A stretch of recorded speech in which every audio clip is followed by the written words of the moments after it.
Mēs atrodamies Jersik Rekords studijā. Saimnieks Mariks Ameriks mums laipni atļauj šeit pabūt, sarunāties ar Denisu. Un es gribu sākt ar apsveikumu. Vjačeslavs Gaņēļins, Denis Paškevičs, Arkādijs Gotasmans šogad izdot dubultu vinilplati. Un dienas atpakaļ uzzinājām, ka žurnāls Downbeat. Kas ir žurnāls Downbeat? Žurnāls Downbeat ir tas, kas neprasa jautājumus, domājot par džezu. Jā, tad žurnāls Downbeat, kas neprasa komentārus, ir ielicis 4 zvaigznītes. Un tas ir ļoti daudz, jo 5 zvaigznītes liek tikai Mailsam Deivisam. Kad Denis apsveic, un mēs sarunas gaitā vēl līdz tam nonāksim. Ir tā, ka no vienas puses ar tevi runāt ir viegli, jo es to zinu ļoti sen. Man liekas, 4. gadsimts jau ir. 25 gadi ir pilnīgi noteikti, es to zinu. Tas ir viegli, bet ar otras puses ir arī grūti, jo es tā domāju, ir kaut kādas lietas, ko es neesmu tev vēl pārunājis. Un izrādās, kad ir. Okay. Un braucot uz šeit, es domāju, kad mēs vispār satikāmies. Un es atceros tādu epizodi, mēs dzīvējam abi Ierika ielā, kaimiņos, man 200 metri, Rīgā, viens no otru 200 metri. Un es braucu 11. trolejbusā, tie ir 90. gadu vidus tas ir. Un es pamanīju, ka blakus man stāv čalis ar austiņām, un tas bija laiks, tas ir analogais laiks, es domāju, tu bija kasešu players, Walkman. Un es dzirdēju, ka čalis klausās surdināt trompetes skan. Es domāju, tas bija Miles Davis. Es neesmu 100% pārliecināts, bet es piefiksēju, ka man blakus stāv cilvēks, kurš klausās džezu. Un kā mēs pēc tam, kā notika tas stāsts, es jau vairāk neatceros. Bet es piefiksēju, ka es to tad arī pirmoreiz ieraudzīju 11. trolejbusā. Mums bija 11 gadi. Tur nezinu, cik. Es tev pateikšu, ko es klausījos. Nu, kur klausījos? Tas bija Sony Walkmans aparāts bija. Jā, jā. Un es klausījos Dingo. Miles. Dingo?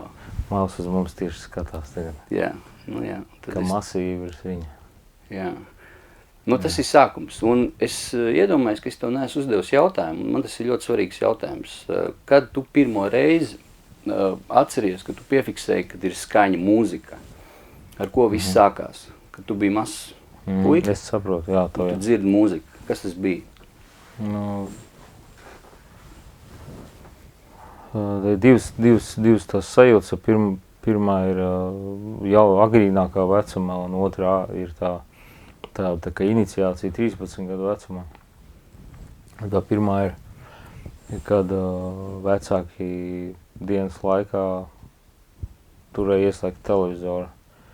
Un faktiski mana māmiņa turēja ieslēgt televizoru, kurā skanēja simfoniskā mūzika, ja rādīja tajos laikos simfonisku orķestri.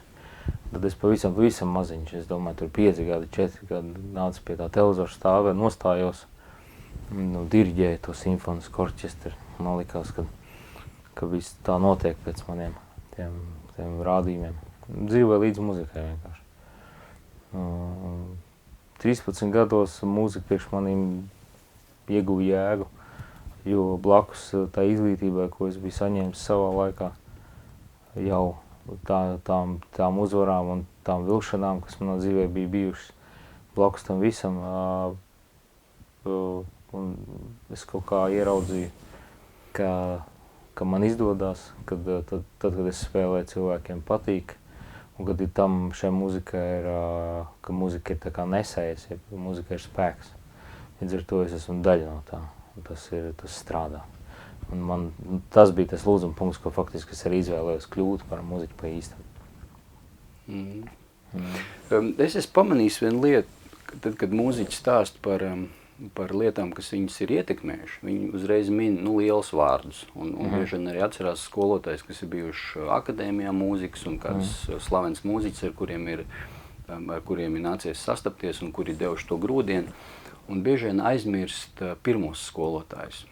Jo es vienmēr ar ļoti lielu siltumu atceros savu pirmo skolotāju, Limbeža bērnu mūzikas skolā Agris Liepiņš, kas pasniedz saksofonu, un ir pagājuši kādi gadi, un es redzu, ka joprojām man gribās ar viņu satikties, ar viņu runāt, un to pirmo impulsu viņš deva, un es vēl redzu, ka ir tādi man draugi, kas ar pie viņu mācījās, un kuri klausās džēza mūziku, un es domāju, ka tas ir arī viņa nopelns tieši.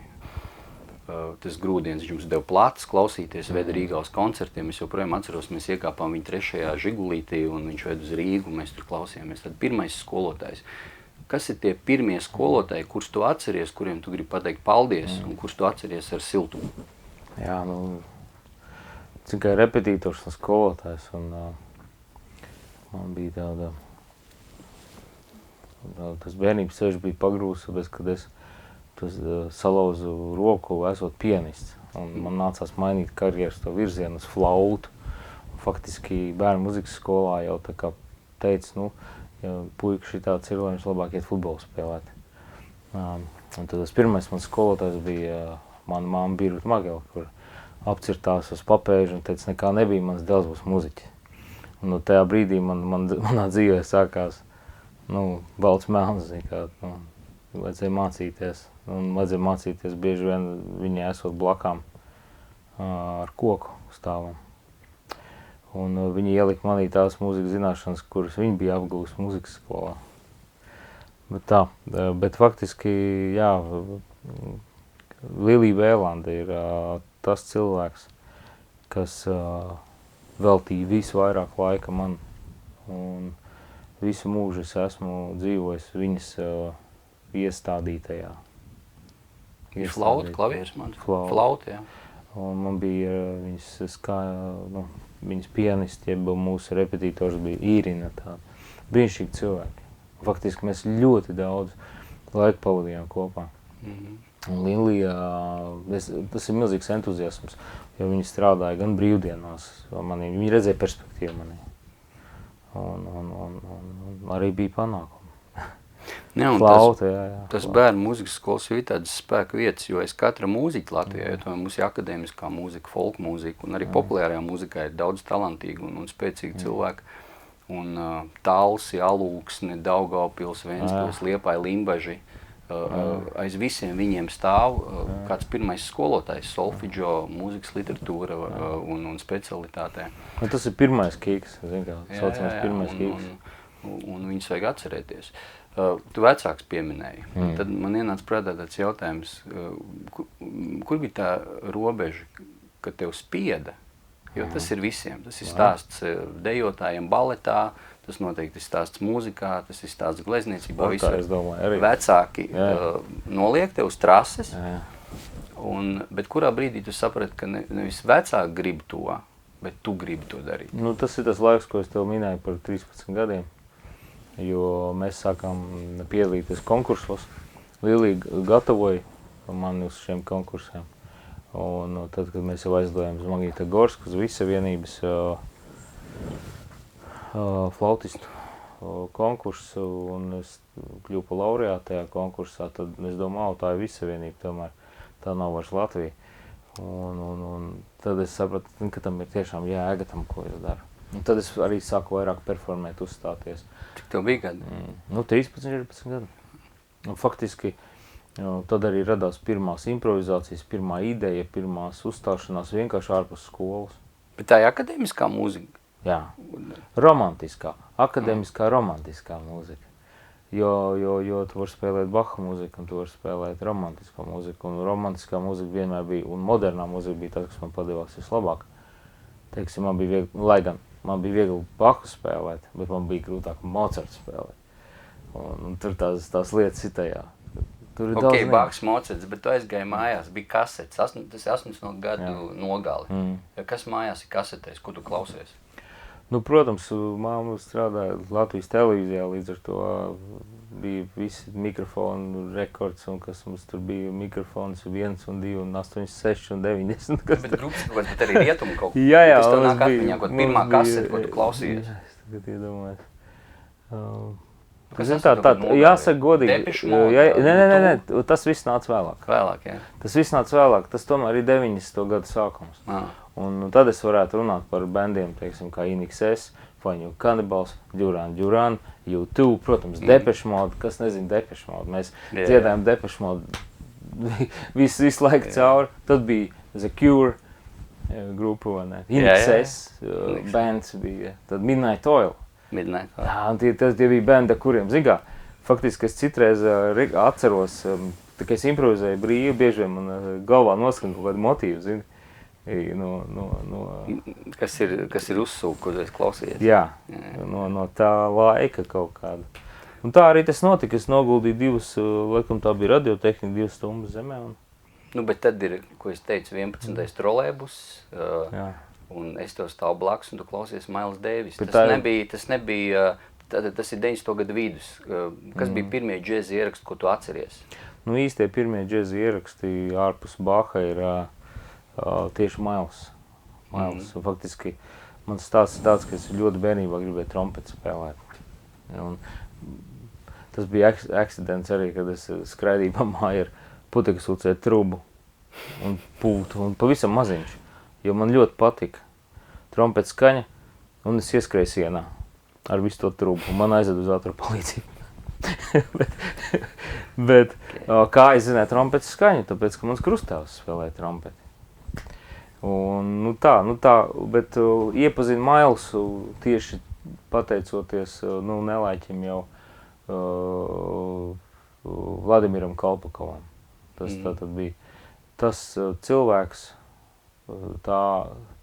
tās indes nesējis, džēza esences cilvēks ar visu amplitūdu, kādu var iedomāties, kurš iedeva man pirmo Milesa kaseti. Vienā pusē un otrā pusē bija Loves of Riem. Par Kalpako es vēl pajautāšu. Jā. Tātad, tas bija tas, kā es saņēmu pirmo džēzu, tādu pa īstam džēzu. Nu, pārējais tāds džēz jau zina, kā Christmas songs jau vienmēr ir katrā mājā. Un tā. Un pirmoreiz tev pamanīja plašāk cilvēki Time After Time. Tad 90. gadu beigas, tas ir 96. 97. gads. Tas vispār latviešu populārajā mūzikā bija tāds spilgts laiks. Es neatceros pēc tam, ka vienā laika periodā bija tik daudz spilgtu grupu no dažādiem žanriem. Piemēram, Fakti, kas bija viena no hip-hop pamatlīdzējiem, Satellites, Britroks, Putma Sound System, Pienvedēji piedzīvojumi ar grunge, viņi bija savā virsotnē, How Much Personalities un Time After Time. Un man ir atmiņā prezentācijas koncerts, un es neatceros pēc tam tik daudz dažādu cilvēki, no pusauģiem līdz pat prominencēm, kur notika prezentācija Arsenālā, un jūs spēlēt funku. Un tas bija liels notikums, tas bija, ja pat tā var teikt, man grūti atcerēties, ko tik tajā laikā, kas būtu tik populārs bijis. Ja? Jo tad paralēli arī bija Prāta vētra, un tas bija liels notikums. Stāsts par Time After Time, tur Kārlis, Gints. Jā, Time After Time, tas bija tiešām Latvijā notikums. Faktiski arī Baltijas valstīs, jo es šo baldienu vēl satieku muziķus, kas ir klausījušies un iespaidojušies no mūsu muzikas. Jā, Kārs Lācis, Gints Pabērs, jā, Kaspars Zemītis. Visi zinām tagad. Jā. Linda pie bungām bija pirmā sastāvā? Haralds Bonders bija pirmā. Haralds Bonders. Jā, tad Linda nāca. Linda ir Iļļos tagad arī. Jā. Uz basa Norberts Skraudzes bija sākumā. Noteikti bija Norberts mums, un bija Ingars Viļams. Piektais kas Prāta vētras. Šobrīd spēlē Prāta vētrā. Mēs jau tā diezgan, faktiski jau tas pats sākums bija viņiem, bija Kārlim, Gintam, Mediņos bija viņiem tāda apvienība, ka viņi spēlē, un Haralds tad bija, un tad es nācu klāt pie viņiem. Tas bija pats sākums, un tad jau vispār tā grupa tad arī tiešām nodibinājās, atceros, mēs nosaukumu izdomājām ar savu mamīti virtuvē, sēdējām rakstām. Kurienes aiz Indijas Lauperes dziesmu? Nē, es godvārds neko nezināju. Jo Miles spēlējis Indijas Lauperes dziesmu Time After Time. Neko nezināju vispār, vienkārši bija tāda doma, kā radīt nosaukumu, kas izstāstītu, kad laiks būs pēc laika. Wow, sākām. Bet kaut kāda ideja nav kopā sanāk, tagad visi apvienojās, jo visi ir zinām, visu, ko mēs nosaucam šobrīd, katrs savā nodarbojas savā jomā, lieliem panākumiem. Sanāk kopā uzspēlēt, nav ideja? Nav. un ir mēģināts mūs apvienot, un ir vairāk mēģinājumi tādi bijuši. Es domāju, tā jābūt godīgiem pret sevi, pret klausītāju. Ko mēs darīsim, kāpēc mēs darīsim, vai nedarīsim. Un manuprāt, ir baigi forši, ka šobrīd mēs esam tur, kur mēs esam. Un ne tikai, manuprāt, es esmu daudz runājis ar Gintu un ar Džekiem. Es domāju, ka tas ir pareizs lēmums. Nu, bet tie vienmēr bija ļoti labi laiki, un tās bija transformācijas raksturos. Mēs arī augām, mentāli augām, kā personības augām, izvēlējāmies katrs savus ceļus dzīvē, izvēlējāmies, uz ko mēs bāzēsim savu dzīvi, kas mēs būsim nākotnē, līdz ar to tas, ka mēs pašķīrāmies, vai teiksim, beidzām savu darbību, tas bija tikai loģiski, jo mēs kļuvām tik ļoti dažādi iekšēji cilvēki. Jā. Tas nenozīmē, ka šodien mēs nevarētu spēlēt, mēs varētu, bet tas būtu kaut kas pilnīgi savādāk. Okay. Bet tāda īsa kopsavilkuma par ietekmēm tomēr. Es pat izlasīju Stinga biogrāfiju, autobiogrāfiju. Stingu mēs nepieminējām, bet Stings ir viens no. Jā, Stings, jā. Un Stings, protams, viņam ir ļoti plašs ietekmes, viņš ir ļoti daudz dažādu mūziku, no reggae līdz džezam un klausies un punk rock un tā. Bet tādas trīs muzikālas, viņš pat saka, ka tās ir parādības, viņš nosauc, ka uz viņu milzīgi iespēju atstāja numur 1 Beatli, kad viņš saprata, kas viņš grib būt jau bērnībā, pusauģa gados. Tad bija Jimi Hendrix koncerts Newcastlā 66. gadā, kas arī uz viņu atstāja grandiozu iespēju. Un Miles Davis, kuru reiz mēs viņu šodien pieminam, 3 Beatli, Hendrix, Miles Davis, kur apgrieziņa dzīve otrādi. Ko tu varētu nosaukt līdzīgi? Ko es gribētu? Man noteikti vajadzētu dzīvē pieminēt Glenu Gouldu, kas ir akadēmisks pianists, kurš nespēlēja vienkārši parastu mūziku. Goldberg variācijas Bachai. Tieši tā, jā. Tā nav parasta mūzika, un tās nav vienkārši skaņas. Jā. Noteikti vajadzētu pieminēt meistaru Miles Davis. Šeit ir, protams, daudz viņa posmi, vai ne, jo tur ir gan džezroks, gan hard bops, gan ļoti dažādas tās situācijas viņam dzīvē. Jā. Man ļoti daudz dažādu mūziku patīk. Man patīk elektroniskā mūzika, man patīk Messiāns, man patīk, Ligeti man patīk. Štelhauzens, un tas faktiski ir iespaidojis. Iespaidojis man arī ļoti romantiskā mūzika, faktiski ir impresionisti. Debussy? Jā. Ravels. Bet Glens Goulds un Miles Davis ir tāds labs. Jā. Mēs nevaram nepieminēt John Coltrane mūziku, jo tas ir tiešais links priekš manis. Bet Miles, godīgi sakot, kad es spēlēju soprānu saks, man ir kaut kā tāda reference uz to, ka es spēlēju trompeti iekšēji. Un es tur neko nevaru izdarīt, vienkārši es dzirdu tādu tā kā skaņu, un es viņai sekoju līdzi. Nevienu lieku not nenospēlē. Visādi, bet tonis, tā toņa sūtīšana, kā tu to dari, kā tas lido. Jo ir kaut kāda stadija mūzikā, kurā tu vairs nespēlē notis, vai vairāk noši, vai mazāk noši. Ir tas, ka tu jau vienkārši tas laiks, kurā tu sūti jau skaņu, viņa vieta. Un kā tu to dari, tas jau notiek visu automātā. Tāpat kā tu zvani pa mobīlo, un tu nezini, kurš vadiņš vai kur enerģija, vai ne, kurš signāls ar ko savienojās, bet tu zini, ka tu piezvanīsi.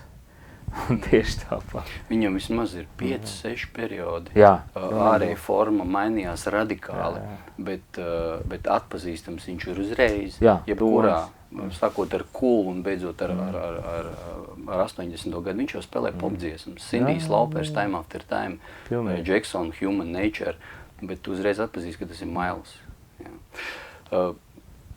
Pat 3 personībām arī Latvijas mūzikā. Tad tu jau pieminēji pirmo, kas atstājas tev iespēju iedeva kaseti Kalpakovs. Man noveicies šī izvēle. Jā, tad Raimonds Robiško un Rozenbergs. Un Gunārs Rozenbergs. Šogad jubilēja Raimondam šogad bija. Kāds tev atmiņas, ko tu vari pateikt? Daudz arī runāts, viņi arī jubilējas koncertā daudz ko teica. Ko tu īsti pateikt, kas tev palicis no viņa ir? Zini, viņu raksturo viens vārds, 2 vārdi, puspuda saules. Tas ir viņa albuma nosaukums. Tāds viņš arī bija. Un es teikšu tā, kā skolotājs viņam bija tāda, teiksim, ja Vladimirs Kalpakovs bija vairāk čoms un draugs, tad Raubiško bija vairāk tā kā vecāk, tā kā tēvs, kaut kas tāds, bet, tur arī bija tādi savu momenti, es domāju, kā viņš redzēja, kā viņš sadzīvoja to, ka aug jauna paudze muziķu, kuri domā savādāk, kuri neiekļaujās, varbūt viņu mērauklos, bet viņi pie viņa, tā kā mēs tiecāmies daudz pie viņa, tā kā Grunte Andris vai Madars Kalniņš vai Jānis Pitens. Bija arī tā, ka es no Time After Time koncertiem, kur bija diezgan daudz cilvēku, mēs tūrējām. Es pirmdienās biju Hamletā, džēmā, un viņš vienmēr spēlēja to Doksiju. Jā, viņš tāds hardbop arī cilvēks bija. Un viņš tā arī streitā domāja. Un es tajā laikā nevarēju vispār zināt, es pat nezināju, ka viņš spēlēja avangardu. Jā. Par to negāja vispār runas. Platis bija, bet reāli... Ēģiptes gleznas. Ko starp citu mēs nospēlējām ar Māru Bieškalnu un Galinieku Ivaru. Jubilējas koncertā. Un bija tāda momenta, zini, kad ejot mājās, tu vēl joprojām cīnies ar kaut kādām iekšējiem kariem. Jo Raimonds uz tevi tā paskatījās, vai Raimonds nedēļ tev vietu soliņiem nospēlēt, vai tu saproti, ka tev vienkārši jāiet mācīties mājās. Tā kā tādā ziņā viņš bija ļoti labs skolotājs, un te pašā laikā tas nebija viennozīmīgi. Un Gunārs Rozenbergs vienkārši bija ģēnijs, liktenis, cilvēks liktenis. Jā. Viņš parādīja man vienkārši, ka džess ir ļoti krāsains un viegls un viss ir iespējams. Un viņš rakstīja muziku vienkārši bez klavierēm, ja vajadzēja, un iekšējo dzirdi, un viņam tas nāca vienkārši tā. Arī aranžīs. Latvijas estrādē otrs tāds nav aranžīja meistars. Un redzi, atkal viņam bija savs rokraksts. Ļoti izteikti savs rokraksts. Par Raubiško, es atceros, viņš tāds ļoti aristokrātisks bija, šī vārda. Protams, katrs tur ielas kaut ko savu, bet man viņš atmiņā ir tāds aristokrāts savā. Viņam vienmēr bija tāds džempers un uzvalk biks un kurpes, vienmēr spīd un sēž un pat veids, kā viņš aizsmēķēja cigareti. Jā, viņam bija tāds cigaretes gāja. Un tad viņš sāk spēlēt Doksiju. Un tāds skops vārdos, bet tas skatiens acu visu pateica. Jā, tā bija tā paudze, kurā vēl joprojām tajā laikā cīnījās kad arī mēs bijām brīvā Latvijā, viņi vēl joprojām cīnījās ar to mantojumu, kas bija PSRS mantojums, Padomju Savienības mantojums. Te tad var parunāt par Latvijas džēza skaņu. Ir Amerikas džess, tas ir skaidrs, no turienes viņš nāk, tur ir virsotnes, un Norvēģi, Zviedri, Franči, Āfrikā, pat Japānā ir Japāns džeza skaņa. Kas ir Latvijas džeza skaņa, kas ir uzreiz atpazīstama, ja uz ko vajadzētu tiekties, vai varbūt mēs vēl neesam atraduši, jo, ja mēs runājam par Raubiško, piemēram, tad viņš bija hardbop cilvēks, Dekters Gordons, Sanijs Rollins. Tā bija ļoti spēcīga Amerikas skolas ietekme, kas joprojām ir Latvijas džezā. Jo Lietuva, Polija, avangards, free jazz, tā ir tradīcija. Latvijā tomēr ir hardbop tradīcija ļoti spēcīga. Taisnība, Latvijas džeza skaņa, ko tu atbildētu uz to?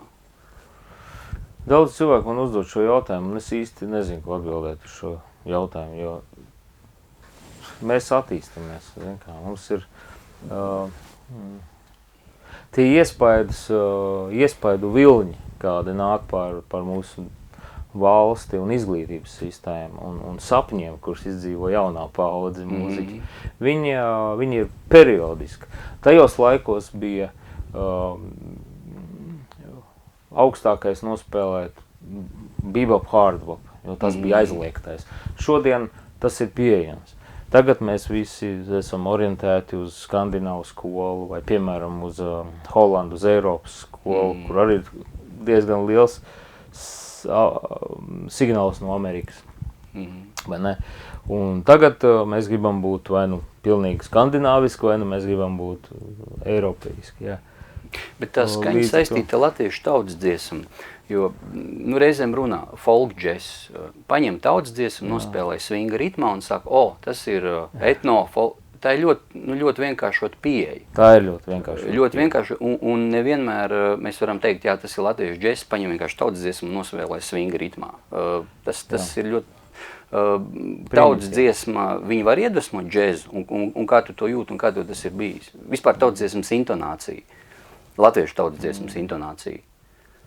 Tu esi par to domājis, mūzikā sajūtas? Es esmu par to domājis, tāpēc, kad mēs runājam par latviešu tautas dziesmu, tad mēs domājam, kāda tā ir, kura tautas dziesma, kādas, jo mums ir dažādas tautas dziesmas, mums ir vēru dziesmas, mums ir galda dziesmas, mums ir tādas dziesmas, šādas dziesmas, kas ir, normāli, bet, kad mēs runājam par afrikāņu etnomuzikoloģiju, tad mēs visu agri vai vēl mēs pieminam pentatoniku vai kaut kādu blūza klābotni.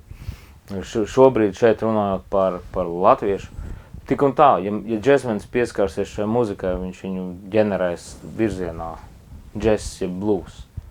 Un tomēr džesmenis ir džeza mūziķis, ir saistīts ar koku džeza, ar zariem, ar lapām, un tas ir saistīts ar blues. Lūk, tā kā es domāju par latviešu dziesmām, mēs varam izmainīt viņas, un mēs viņas varam aranžēt. Un diezgan bieži, diemžēl, mēs to darām primitīvi. Kāpēc mēs to darām? Ir tikai divi faktori. Vai mēs gribam apmierināt savas vajadzības, vai mēs gribam pielīst klausītājiem. Kas, man liekas, nav ceļš, bet... Bet to var izdarīt, jo Norvēģi izdarīja. Ir Norvēģi tautas mūzika, un ir amerikāņu džess, salaižot kopā, viņi radīja. Mēs uzreiz atpazīstam, tā ir Norvēģi skaņa. Jā, bet neaizmirst tur par akadēmisko faktoru. Ļoti spēcīgs ir, ko mums vajadzētu vairāk izmantot, varbūt, kas radītu mūsu skanējumu, ir šis te akadēmiskā bāze, jo mums ir laba klasiskā akadēmiskā bāze, muzikas akadēmijā, izglītības sistēmā vienmēr bijusi, un mēs esam labi instrumentālisti, mēs varam daudz ko nospēlēt. Ja mēs varētu šo te apvienot, tas radītu kaut ko tādu. Norvēģi tieši to arī izdarīja. Redz, Norvēģiem, Skandināviem vispār bija izglītības ideja cita. Jā, kā viņi iemācījās džezu spēlēt. Viņi džezu nemācīja vienmēr spēlēt. 60. gadi arī viņi jau redzēja, bet viņi redzēja dzīvajā. Dexters Gordons bija Oslo, Kopenhāgenā. Par to arī stāsts, jo es tikko biju arī Kopenhāgenā, Dānijā un biju pie Coleman Hopkins kapa un reiz Brauns. Un visi šie metri, viņi jau tika valsts uzaicināti. Un viņa dzīve tika sakārtota, lai viņi varētu mācīt cilvēkus. Un viņi to arī darīja. Līdz ar to akadēmiskais apvienojās ar džēzu. Un tur arī daudz novirzienu. Akadēmiski, mēs esam lielvalsts akadēmiskajā mūzikā. Mēs runājam par ICM, jeb Manfredu Eicher, vai ne? Tas ir tas, ko cilvēks saka, tas ir Eiropas džēs. Jā, uzreiz to var atpazīt, tas ir. Tur ir zināms sounds, vai ne? Bet mēs vēl meklējam. Jā, es domāju, ka noteikti, jo šobrīd mums ir labi virzieni elektroniskajā mūzikā, mums ir labi virzieni brīvā improvizācijā, mums ir labs tas, labs šis, un tikai daži no mums reāli figurē ārpus un pārbauda visu to spēku, jeb izturību, nebūt savā mazajā skaistajā dīķī un riskē, un tādā veidā tas dzelzs tiek rūdīts. Kaut kur mēs ejam. Laikam jāpaiet. Mums ir liels mantojums no baiļu, nepārliecinātības un skaudības mantojums. Jā. Par dīķi, pieminēja dīķi. Kas notiek Latvijas populārajā mūzikā? Jo tomēr ir pagājuši 30 gadi, mēs esam brīvajā tirgu jau iekšā. Protams, ir Amerika, ir Anglija, ir Skandināvija, Francija spēlē tradicionāli tur lielumu. Tas ir biznes, tā ir milzīga industrija. Un mēs tomēr esam tajā vilcienā, kur ir Ungārija, Slovākija. Nu, mēs nezinām, piemēram, ļoti daudz slavens rock grupas, nu, piemēram, no Moldāvijas, vai ne? Viņas nav izsitušās, vai, piemēram, no Čehijas. Latvijas populārā mūzika, kas vispār notiek tavuprāt? Pēdējos, 10 gadus, 15, 20. Nē, mēs līdz šim tos 10 gadus mēs meklējām atkal savu identitāti, apmeklējot arī pārunas producentu, un es redzu, ka arī komentāri no ārvalstu producentiem ir ļoti skaidri, ka jums nav savu formātu, jums nav savas sejas, jūs iet pārāk latviski. Ko viņi ar to domā? Tas nav kompliments. Jā, es domāju, ka pārāk varbūt provinciāli vai copy-paste vai kaut kas tam līdzīgs.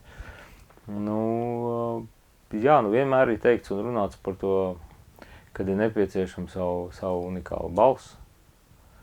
Un tā tālāk. Bet tā tomēr ir milzīga industrija, piekrīt. Te nav tikai runa par estētiskiem kritērijiem, par tradīciju, te ir runa par biznesu. Es domāju, ka tas, kas notiek šodien, mums ir tādi flangi, kas ir sadalījušies, kas ir vienkārši ļoti labi plaģiātu radītāji. Un, diemžēl, šie cilvēki ir populāri televīzijā un radio un arī pārdod muziķus uz ārzemēm. Dažus. Bet tas ir gudrs solis no viņu puses, jo tā ir vienkārši analītisks darbs, ko viņi veikuši analizējot ieraksts. Faktiski izdarījuši mājas darbu. Jā, un meitene Patriša ir noslēgusi līgumu. Tas ir pirmais tāds gadījums. Viņa noslēgusi, cik es saprotu, ar Universal. Iedomājies, tev lūgtu, zvans atskan. Tas ir džez mūziķis zināms. Un tāda, piemēram, pasaules mūzikā ir daudz, ka piezaņa džez mūziķiem. Un arī tas formāts šeit Stings ir teicis, ka vislabāko popmūziku spēlē džez mūziķi. Pēc, ka viņš ir pieredzējis. Jā, tā ir viņa formula arī. Bet arī producenti, kas nodarbojas ar džezu, viņi var producēt ļoti daudzos, dažādos žanros. Ja tev uzaicinātu, tu zini to meiteni, kaut ko tu esi dzirdējis, ko tu darītu, ja tev uzaicinātu? Tu teikt, jā, labi, es būšu producents. Ko tu darītu, ko tu mainītu?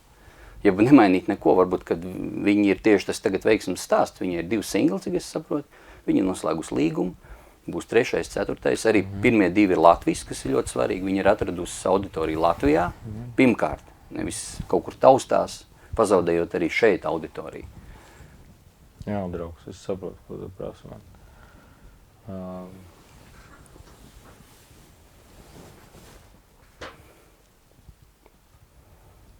Jā.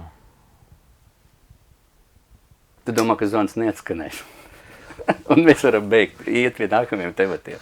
Bet tu saproti, džēz mūziķiem ir milzīga krāsaina izpratne par mūziku. Pirmais, visticamāk, ja man tiešām būtu tik ļoti vitāli nepieciešams, ka man ar šo tādu īstenībā brīnišķīgu meiteni pēc savas būtības. Es ar viņu nekad mūžā neesmu runājis. Un es faktiski nezinu viņas reakcijas uz tiem notikumiem, kas ir notikuši, jo arī viņa visticamāk nezina viņas nākotni, uz ko tas aiznesīs, kāds būs tam rezultāts, kāds būs tam sekas, kā tas iespaidos viņu draugu loku, viņas ģimeni un tā tālāk.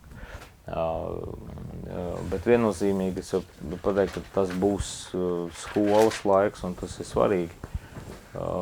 Es noteikti, pirmais, ko es ieteiktu, ko es darītu, tas ir ievestu dziļākā izglītībā. Jo tas, kas šobrīd notiek arī atbildot uz tavu iepriekšējo jautājumu Latvijā, ir tas, ka mēs pārāk ātri pieņemam un gremojam un priecājamies par vieglu žanru. Kā es jau minēju, copy-paste, jeb plaģiāts. Tad skaņu dizaini. Skaņu dizaina laikmets. Viegls, izglītība ir nepieciešama jebkuram muziķiem. Ne tikai muzikāla izglītība, psiholoģiski, filozofiski un prakse. Bez prakses nebūs, protams, arī nekas. Un jābūt vienkārši zināšanām, jābūt ir cilvēku zināšanām.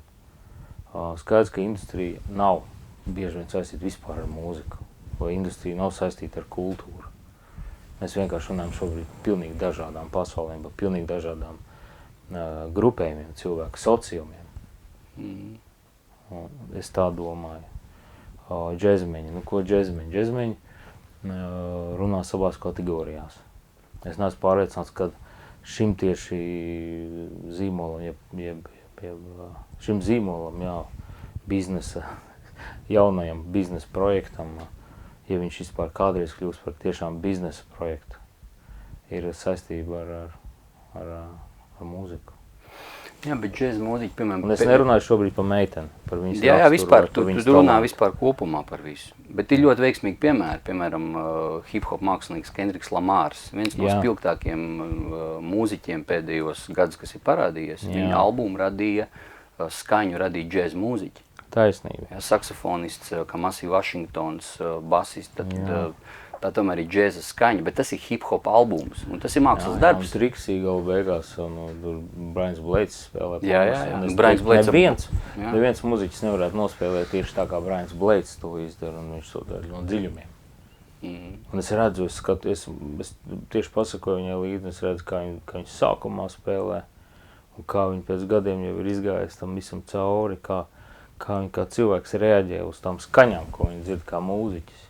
Tā ir cita pasaule, mēs runājam par pilnīgi citām kategorijām. Ja mēs runājam par džēzu, tad mēs runājam par kaut ko ļoti, par kaut kādu portālu, kas iet pilnībā, Glens Goulds, Stockhausenis, ļoti radikālas, iekšējas pārdzīvējuma formas, kuras tu spēj izrunāt uz āru, kurās tu spēj dzīvot.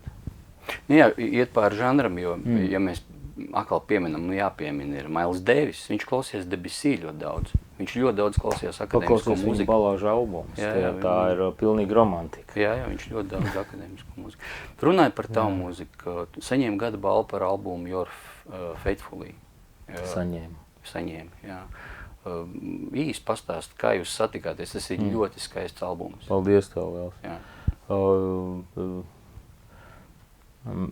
Mēs satikāmies, mums ir īstenībā ar manu kolēģi Kristiānu Franku, tas ir mūsu brāļu vienošanās ir būt turēties kopā. Un tā, kad mēs satikāmies Kopenhāgenā, viņš spēlēja ģitāru kādā notikumā, un viņš spēlēja un dziedāja. Viņš spēlēja savas līnijas un dziedāja līdz savas līnijas. Tas man tik ļoti uzrunāja, kad es viņam piegāju klāt, es saku, klausies, mums vajadzētu spēlēt tiem kopā. Un tā mēs sākām darīt kaut ko. Un mēs vienojāmies, ka tas nebūs viendienītis, bet tas būs gadu garumā cilvēku attiecības. Un tad mēs ierakstījām pirmo albumu ar latviešu bundzinieku Artu Orupu. Jā. Un Dāņu mūsu pirmo basistu, Klaus Kārskārdu. Rīgā mēs to izdarījām, tas saucās Outlook. Un tas bija pirmais albums. Tad mēs ierakstījām dueta albumu, kas saucās Close. Un tad mēs sākam daudz uzstāties divatā tikai.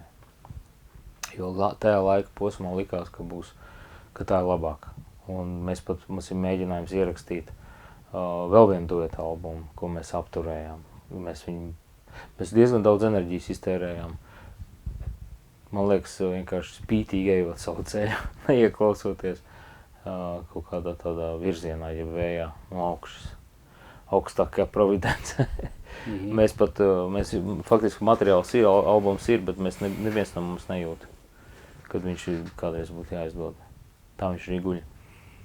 Lūk, un tad, nāca ideja par to, kad vajadzētu savākt atkal kvartetu. Un tad tas bija jauns mūziķu sastāvs. Dānijā tas notika? Tas notika Kopenhāgenā. Mēs daudz uzstājāmies Kopenhāgenā. Tur ir divas studijas, Village Music, piemēram, viena studija, kas man ļoti patīk. Tas ir liela studija, kurai kvalitatīvs servis un cilvēki, kas tiem strādā, ir džēza muziķi. Un tas ir ļoti svarīgi, manuprāt. Tikā mēs runājam par skaņu, par vispār kopējo garu mūzikā, ieraksta procesu un tām visām lietām, ēteriskajām. Tad, lūk, mēs sākam spēlēt ar Lisbetu Dieržu, kas ir dāma, viņa perkusioniste un bundziniece, kur pazīstam Skandināvijā, un Kennetu Dālu Knudsenu, kas ir basists, kurš tajā laikā tieši no Ņujorkas bija atgriezies Berlīnē, un no Berlīnes ceļoja visu laiku uz Kopenhāgenu. Viņš ir bijis arī Latvijā. Nu jā, un tad mēs uzrunājām Āronu Parku. Mēs citu uzrunājuši bijām arī Tim Hagans. trompetistu. Jā, nu, tie ir arī Ārons, tie Ņujorkas skatu, Ārons parks. Jā, un Ārons tika ierindots 4 pasaulē labāk. Jā, nu viņš ir liels meistars. Un viņš bija faktiski tas cilvēks, kas to pēdējo vilni mūziku, nu jau vairs ne pēdējā, bet priekšpēdējo džēza mūzikas vilni pagriez, ļoti spēcīgi. Ar savu skaņdarbu Nemesis un ar spēlēšanas stilu, harmonisko virzību un visnotaļ ģeniāls cilvēks dzīvē. Viņš ir īsiem mākslinieks, viņam ir īsiem. Tagad jā. Un es ļoti labi atceros, mēs ierakstījām 2 dienās 2 albumus.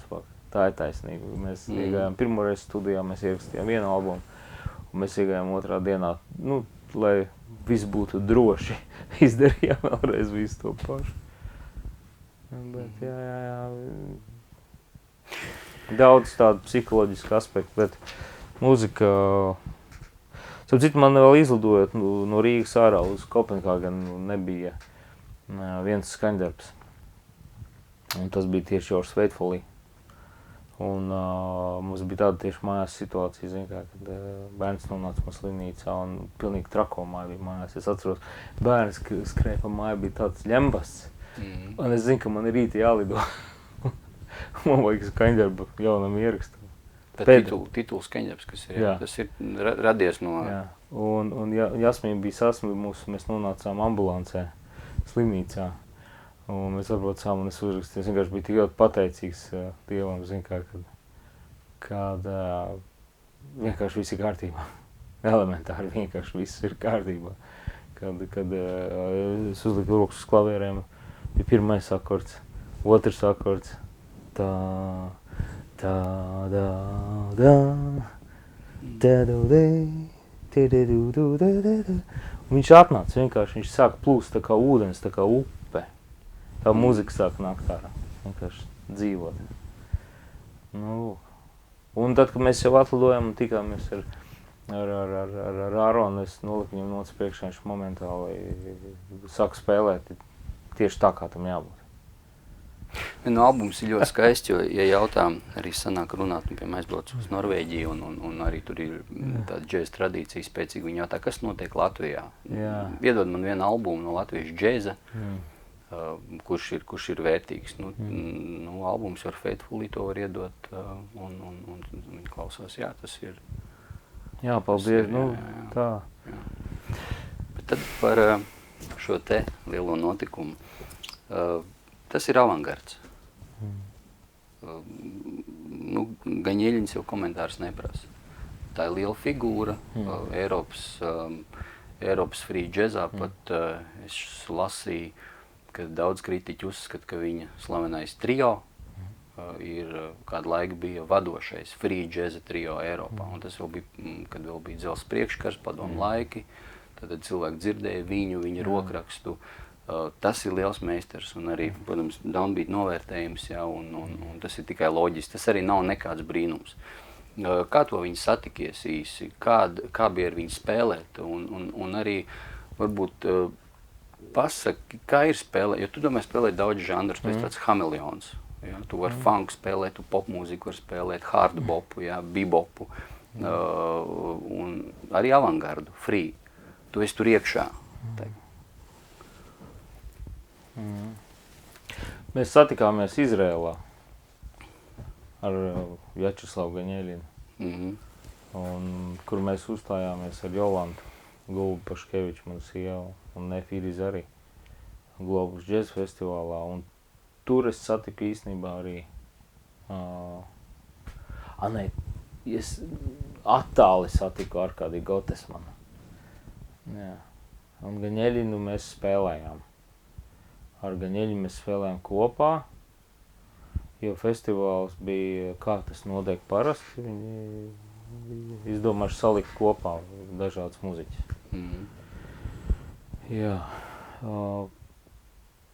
Toreiz viņš man uzmanību atstāja kolosālu iespēju, jo es sadzirdēju viņa amerikānisku, tajā, ko to labā vārdu nozīmē, to klišejisku kaut kādu spēlēšanu, džez. Bet es sadzirdēju tieši to akadēmisko muziku, ko es biju mācījies, muzikas akadēmijā. Un tā reference ir baigi svarīgā. Tieši tajā stilā, tāpēc arī viņi bija viena no vadošajiem. Viņš arī citē. Arī šajā ierakstā viņš ļoti daudz citē akadēmiskās mūzikas motīvus. Tie, kas dzird, kas nolasa, tie to saprot. Vai nav grūti par šo mūziku runāt? Pasaka godīgi, jo... Es nerunāju par mūziku. Bet...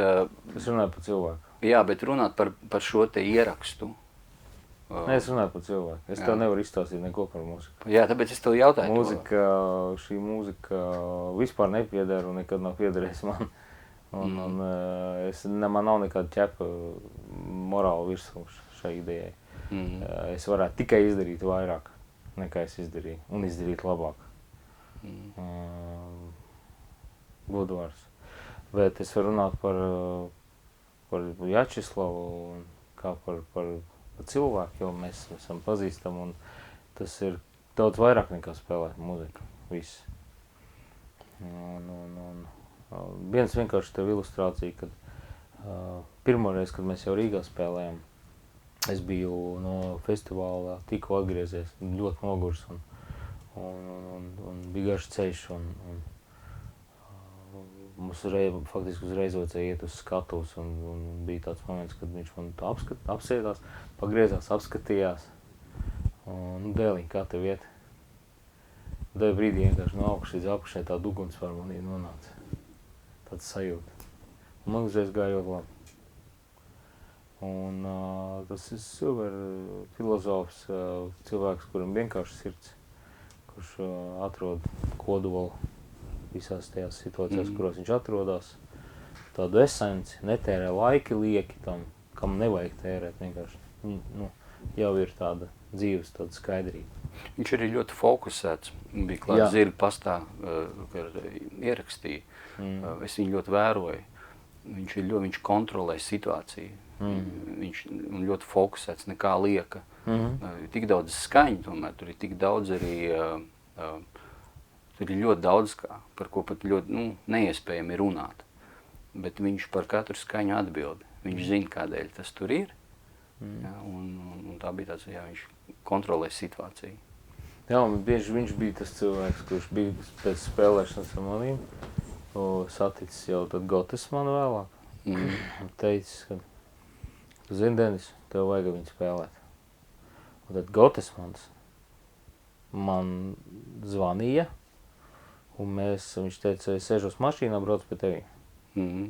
Tev ir laiks 2 dienas.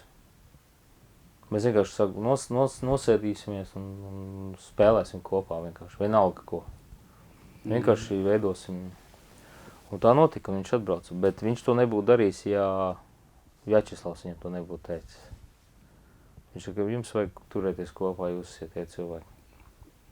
Tā kā viņam ir tāda spēja redzēt kopēju bildi. Bieži vien, ko mēs neredzam. Tu šodien maz pieminēji Coltrane, bet savā jubilejā tu spēlēji Coltrane Love Supreme. Un tas jau katram ir skaidrs, ka Coltrane Love Supreme tās nav notis, tā nav transkripcija virtuozi, kur tu redzi, kā mākslinieks, viņš vienkārši ir virtuos. Šis ieraksts. Tas ieraksts ir kaut kas daudz vairāk, un arī tu viņu jubilejā izvēlējies savā, un tas ir ambiciozs, piekrīt. Spēlēt Love Supreme. Tas bija solis. Kāpēc tu to darīji? Pirmkārt, lai pateiktu viņam paldies par to. Pirmkārt, jo tomēr manā dzīvē viņa mūzikā ir bijusi mana ābece dzīves, mūzikas dzīves. Un es nerunāju tikai par līnijām vai ātrām vai lēnām notīm, es runāju par harmonisko domāšanu un viņa tādu kaut kādu spēju. Neveidot baigi daudz kompromisu, bet iet taisnu ceļu skaņā. Bet ko viņš gribēja pateikt ar Love Supreme un ko tu gribēji pateikt? Love Supreme. Love Supreme, redz, tas ir psalms, ir dziesma, kur ir nākusi no gara pie cilvēka faktiski, un kā lūgšana debesīm, Dievam. Bet, kad es spēlēju Love Supreme, es viennozīmīgi atdodos Dievam, atdodu savu dvēseli, atdodu savu debesīm. labajam. Ja. Un arī sagatavošanas procesā, kas ir diezgan sarežģīti spēlēt šo mūziku ar hardboperiem vai beboperiem, jo to var izdarīt tikai cilvēki, kuri spēja aizmirsties un atdoties tai mūzikai. Tur ir jāvar atrast starp notīm kaut kas. Jā. Lūk, bet tad, kad es trenējos Coltrane, Love Supreme, es tos darīju ilgi, es spēlēju viņu frāzes un viņu valodu trenējies. Un es varu imitēt viņu valodu. Bet, kad es to darīju, tad, protams, es jūtu īpašu tādu klātbūtni no iekšienes, tāda kā rezonēja, tā kā debesis manī, kā prāta vētra dzied, debesis iekrita tevī, viņas tā kā atbild tai mūzikai, ko tu spēlē ārā. Bet tā ir Love Supreme un ir vispārējais džess. Tā var teikt. Tā var teikt, ka tāds otrs albums nav. Es vienkārši neuzskatu Love Supreme par gandrīz vai par džēzi. Jā, tas nav džess. Un tad tu man jautāji sākumā par tautas muziku, un es pieminēju afro, un es pieminēju tautas muziku. Mēs nerunājam par džēzu, mēs runājam par nu, te var radikāli izteikties, par kultu muziku, par pielūgsmes muziku, par lūkšanu, par eksistē, par tām smagajām lietām, par ko cilvēki negrib runāt. Lai gan ir tāda daļa auditorijas, kur vienkārši māk iegrimt tajā un aizmirsties. Pārvarēt formu, jo daudziem arī džess ir, tāda džess, daudz saka, man patīk džess, un viņi ar to saprot tāda pieklājīga mūzika pieklājīgiem cilvēkiem. Jā, vai citi domā, es klausos džēzu vai kaut kādu džēzu, ka tas ir hip, tā kā tāds trendīgs kaut kas. Jā, tā ir forma, tāda pietiekami virtuozi spēlē, kvalitatīvi un tāds labs fons, bet tad uzliec Love Supreme un tad viņi saka, ne, man nepatīk. Un tad arī var teikt, tas nav džess, varbūt arī tas nav džess. Mans tēvs, Jevgeņis Paškevičs vienreiz man teica, ka Denis, galvenais ir tā stīga, ko tu dzirdi. Galvenais to stīgu nenoraut, jo to stīgu tu vari pēc tam ilgi meklēt. Un tad es teiktu tā, ka divu reizi manā dzīvē, kad vienreiz es atradu skaņā kaut ko tādu, kas man norezonēja. Ok, tas ir kā Coltrane'am. Un es neesmu šobrīd ambicios, es vienkārši meklēju references. Es saprotu. Un es atradu skaņā kaut kādu tādu smilts graudu, kad viņš tā kā nosipsnīja un tad es ilgi meklēju un turējos pie tām sajūtām, lai dabūtu atkal, kamēr es atradu atkal. Tas ir kļuvis par zinām manu skaņu. Bet, ja tu klausīsies Vjačeslavā, mūsu sadarbību, tur ir Coltrane referents, varbūt tikai notīs, bet ne skaņā. Jo es jūtu, kad jāspēlē citu skaņu par manu skaņa savādā. Tad bezgalīga saruna. Mums ir šī bezgalīga saruna. Jā. Bet jā, viennozīmīgi John Coltrane mūzikā ir ārpus jau džeza, es domāju, un ārpus džeza, un tas ir brīnums šai pasaulē dāvana, jo tas izmainīja. Un daudz ko. Es arī gribu uzsvērt to, ka pēdējos gadus es nespēlēju vairs žanros, es spēlēju, tu teici, ka es esmu hameleons. Es gandrīz vienmēr spēlēju to Love Supreme. Gandrīz vienmēr. Tikai viņi ir no dažā, tas ir tā kā upside down. Tu nezini, ko no stūriem es atrodu vai nospēlēju. Tas ir, kā katram šim priekšmetam ir leņķis formai. Un es cenšos apskatīties muzikāli nospēlējot, nedaudz savā. Bet visu laiku nav izvēle. Tā džēza burvība nav tajā, ka tev priekšā ir izvēle visu laiku. Tu vari vainu. Tev nav strikta, protams, ir harmonija, ir tēma, bet tajā kanonā ir milzīga brīvība. Tu ievēro kanonu, tu tajā iekšā, bet tev ir izvēle. Vainu to. Tādēļ tagad man būs ātri jautājumi tev. Vainu. Okay. Nedomājiet, tu atbildi. Mēs uzspēlēsim džēzi, labi? Ok. Tagad būs džēzs. Zinu, kā vai mažors vai minors. Jā, rīts vai vakars?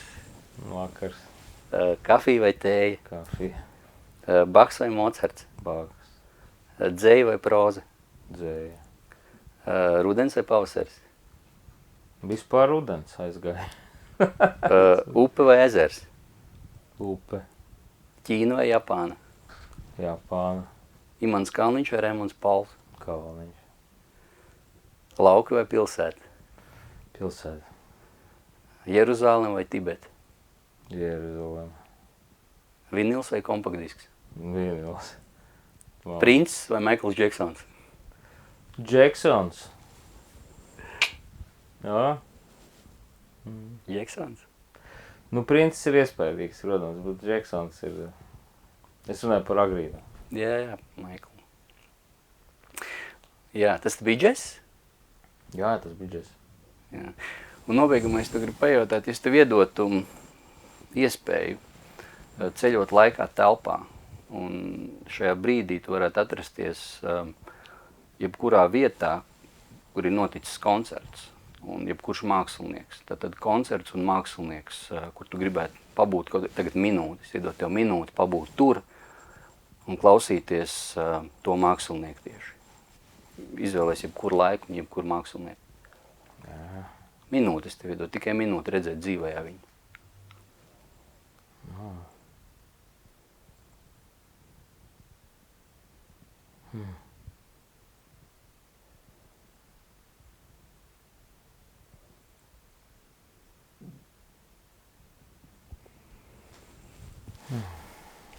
Es gribētu redzēt, kā Dāvids spēlē savam sīters.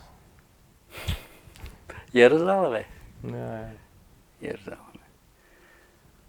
jā, jo... Tur vēl pāris labi koncerti notika. Tas vislabākie koncerti Jeruzālē. Spēka izpausme. Man interesē spēka izpausme. Es domāju, tas ir tieši tas, ko Kolbēns māls. Jā. Paldies!